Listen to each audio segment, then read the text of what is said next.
తెలంగాణకు పెట్టుబడులు తీసుకురావడమే లక్ష్యంగా సీఎం రేవంత్ రెడ్డి జపాన్ పర్యటన కొనసాగుతోంది. ఇవాళ మూడో రోజు పర్యటనలో భాగంగా టోక్యో గవర్నర్తో రేవంత్ బృందం సమావేశమవుతుంది. ఆ తర్వాత ఇండస్ట్రీ ప్రతినిధుల భేటీలో పాల్గొంటుంది.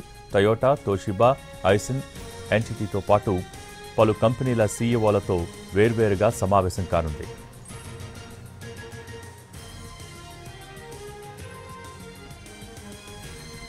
ఇక రెండో రోజు పర్యటనలో పలు కంపెనీల ప్రతినిధులతో సీఎం రేవంత్ సమావేశమయ్యారు. హైదరాబాద్ ఫ్యూచర్ సిటీలో నెక్స్ట్ జనరేషన్ ఇండస్ట్రియల్ పార్కును ఏర్పాటు చేసేందుకు మరుబెని ముందుకొచ్చింది. టోక్యోలోని మరుబెని ప్రతినిధులతో ప్రతిపాదనలు, పెట్టుబడులపై చర్చించారు. 1000 కోట్ల ప్రారంభ పెట్టుబడితో మరుబెని ఈ ప్రాజెక్టును చేపట్టనుంది. ఫ్యూచర్ సిటీలో 600 ఎకరాలలో దశల వారీగా ప్రపంచ స్థాయి ఇండస్ట్రియల్ పార్కును అభివృద్ధి చేయనుంది.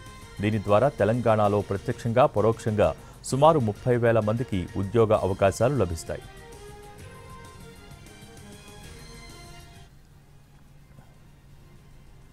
తెలంగాణలో అత్యాధునిక ఫిల్మ్ సిటీ ఏర్పాటు చేయాలని భావిస్తున్నట్టు రేవంత్ రెడ్డి చెప్పారు. టోక్యోలోని సోనీ ప్రధాన కార్యాలయాన్ని సందర్శించారు. సోనీ యానిమేషన్ అనుబంధ సంస్థ క్రంచీరోల్ ప్రతినిధులతో చర్చించారు. యానిమేషన్, విఎఫ్ఐ, గేమింగ్ రంగాల్లో హైదరాబాద్లో పెట్టుబడులకు ఉన్న అవకాశాలు, అనుకూలతల్ని సోనీ ప్రతినిధులకు వివరించింది తెలంగాణ బృందం.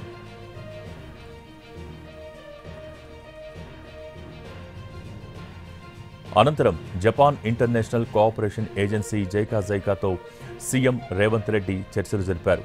హైదరాబాద్ మెట్రో రైల్ రెండో దశ, మూసీ పునరుజ్జీవనం, రీజనల్ రింగ్ రోడ్ నుంచి ఔటర్ రింగ్ రోడ్డుకు అనుసంధానించే రేడియల్ రోడ్లు, ఇతర మౌలిక సదుపాయాల ప్రాజెక్టులకు ఆర్థిక సహాయం అందించాలని జైకాను కోరారు. మెట్రో సెకండ్ ఫేజ్కు అవసరమయ్యే వ్యయంలో 48% అంటే 11,693 కోట్ల రూపాయల రుణం అందించాలని విజ్ఞప్తి చేశారు.